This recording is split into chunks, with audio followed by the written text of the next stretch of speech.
Nous allons parler, mesdames, messieurs, de négatif. Et là, on ne parle pas de photos, là. Mais on va parler d'énergie négative. Vous connaissez Mme Diane Borgia, qui est là, elle est psychothérapeute et fondatrice du centre CAFAT. Encore CAFAT? CAFAT, c'est le centre de traitement des multiples dépendances. Et Seigneur. Énergie négative, Mme Borgia. Regardez autour de la table, on a-tu des énergies négatives? Non, là? je trouve que on est pas mal détendu. Vous semblez dégager de la bonne énergie. Qu'est-ce que c'est? Ben, qu'est-ce que... CAFAT, c'est des énergies. Alors, les énergies négatives, en fait, c'est toute la pression qu'on peut ressentir de l'intérieur. Vous savez, quand une personne dit « je suis tellement stressée, je suis pris, je suis angoissée », d'autres vont dire « bon, je suis tellement tendue ».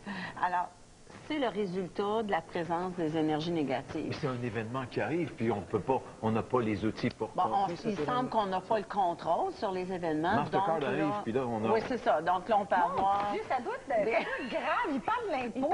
De l'argent, toujours. De l'argent, Jean-Pierre. Mais ça peut être une occasion de vivre Donc, beaucoup c'est une énergie négative. Oui, c'est ça, c'est la question. Voilà. Donc, stress, tension...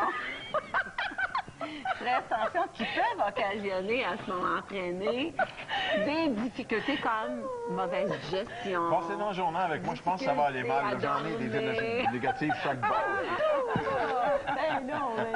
Mais comment on combat ça, madame? Bon, en fait, il y a deux grandes techniques là, pour combattre les énergies négatives. Donc, la première technique, c'est vraiment d'y aller en se débarrassant de ces énergies-là par le corps.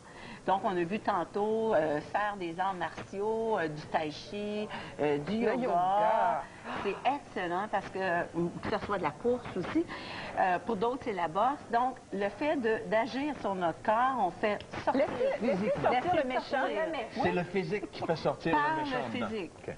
OK? Alors, si on prend juste une des techniques du yoga, sûrement vous connaissez, c'est la technique, parce que le yoga, c'est inspirer et expirer toujours par le nez. Sauf, il y a une inspiration où l'expiration se fait par la bouche et pour objectif de libérer les énergies négatives. C'est de monter les épaules en inspirant. Et quand on relâche par la bouche. En laissant tomber. C'est ça.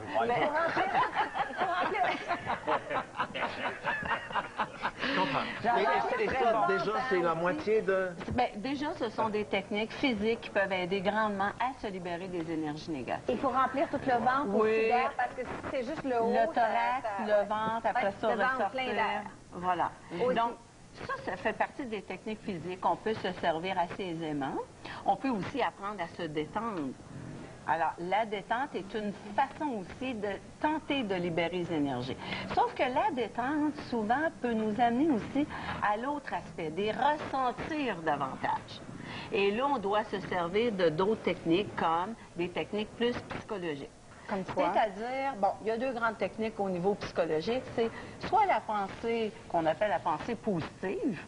C'est sûr que si je suis habitée d'énergie négative et que là, je me dis, au lieu de me dire, ah, ça marche pas, ça marchera pas, je suis tannée, je suis fatiguée, à ce moment-là, si je me dis, bon, ben peut-être que, hein, oui, je vais y arriver. Moi, j'ai un truc. Oui, moi, je suis j'ai tellement capable. un truc, mais là, ça, c'est positif. Diane, quand on a tous des périodes négatives, là, je me dis, je me fixe un but. Bon, ben dans 2 jours, je m'en vais telle place, ça va être tellement le fun, c'est très positif, ça. Donc, ça me stimule. Voilà. J'oublie un peu le côté... Non, ça, c'est un mauvais exemple. Ah, décidément. L'argent, le dentiste, Mais non, ça va mal. tu sais, regarde, c'est négatif, cet homme-là, ça n'a pas de bon sens. Non, mais mettons, regarde, dans 2 jours, comme demain, c'est vendredi, ça fait demain, ou le pied dans la fin de semaine, tu sais, j'essaie de penser ça, c'est de la visualisation. Et on appelle ça, dans nos techniques, on appelle ça des garde-fous positifs. Donc, on se met un garde-fou, on dit oui, positivement, ça va être bon pour moi. Donc, il y a la technique de pensée positive. Je pense qu'il y a beaucoup de livres qui parlent de la pensée positive. Mais le désavantage de ces techniques positives-là, de la pensée positive, c'est que ça dure juste un certain moment. Absolument. Et à un moment donné, ça s'affaisse. On ne sait pas pourquoi qu'on retourne dans nos énergies négatives. Le compte arrive voilà, encore. voilà. Alors là, il y a lieu d'utiliser une autre technique qui est beaucoup plus efficace. Laquelle? C'est la pensée réaliste. On jette la facture. Non, ça, mais la pensée négative, en fait, la pensée réaliste va davantage s'attaquer aux sources directes de la tension, des tensions et négatives, les émotions. Parce qu'on dit l'angoisse, le stress, la colère sont en fait des énergies négatives. Donc, la pensée réaliste, c'est une forme de pensée qui, elle, va apporter des résultats à long terme. Mais comment la pratiquer, cette pensée réaliste? OK, alors, je vais juste faire une distinction entre les deux. Si je dis la pensée positive, je dis « je suis belle, grande et capable ». Ça va peut-être me donner un petit peu de... Sauf que la journée où j'arriverai pas à atteindre un but, où mon employeur va me dire « écoute, je suis pas contente de ta performance », à partir de là, je vais retomber dans l'énergie négative. Voilà, moins belle et moins bonne. Donc là, on voit que c'est la pensée positive et là, l'opposé, c'est la pensée négative. Je suis pas bonne, je suis pas capable. Alors, c'est là qu'on parle d'énergie négative. Alors que la pensée réaliste, c'est de regarder la réalité et de dire, écoute, oui, je pense que je suis apte à faire telle ou telle chose, mais il comprend pas. Je suis grande que ça, puis je suis pas si fine que ça. Non, c'est lui qui est pas correct. Mais je serais jamais capable de le faire d'une façon parfaite. Parce que la perfection, c'est réaliste. OK. Donc, et de là, si mon patron me dit, ben tu l'as pas fait correctement, ben là, tu peux dire, écoute, je l'ai fait au mieux de mes capacités. Je peux regarder ce qui n'a pas fonctionné et à l'avenir, m'y prendre autrement. Donc, mettre un jalon un petit peu moins haut, peut-être, Diane? Ben, c'est plus réaliste. OK. C'est vraiment la réalité, puis de regarder. Et en fait, en appliquant ces techniques-là, d'ailleurs, ce sont les techniques qu'on enseigne au centre, parce que les gens qui nous arrivent souvent avec des multiples dépendances, c'est des personnes qui ont beaucoup d'énergie négative. Hein? Et avec ces techniques-là, ils apprennent justement à mieux gérer ces énergies, ces émotions-là, et ça leur permet d'avoir les outils pour être autonomes, ce qui est le contraire de la dépendance, en fait. Diriez-vous que de...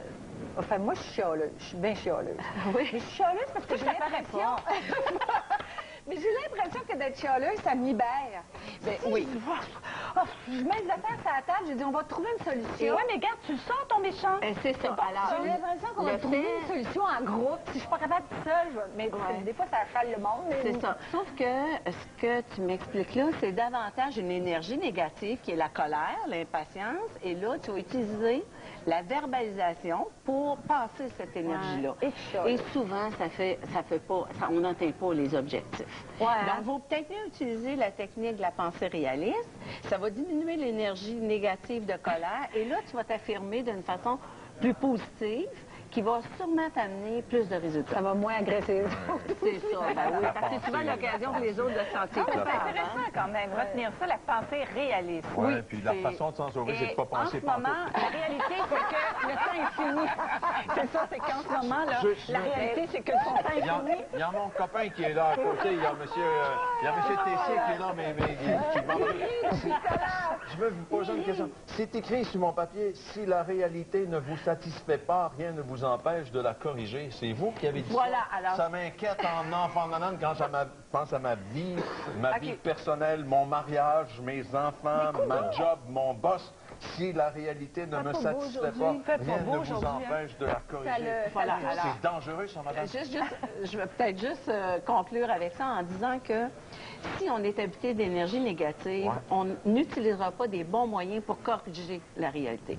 Alors, si on diminue les énergies négatives, on va être l'esprit plus libéré et on va trouver de meilleures solutions pour changer ce qu'on peut changer. Mais n'en demeure pas moins qu'il y a des parties de la réalité qui sont hors de notre contrôle et qu'on se doit d'apprendre à accepter, bien sûr. Madame Borgia, merci. Merci, Diane. Merci beaucoup.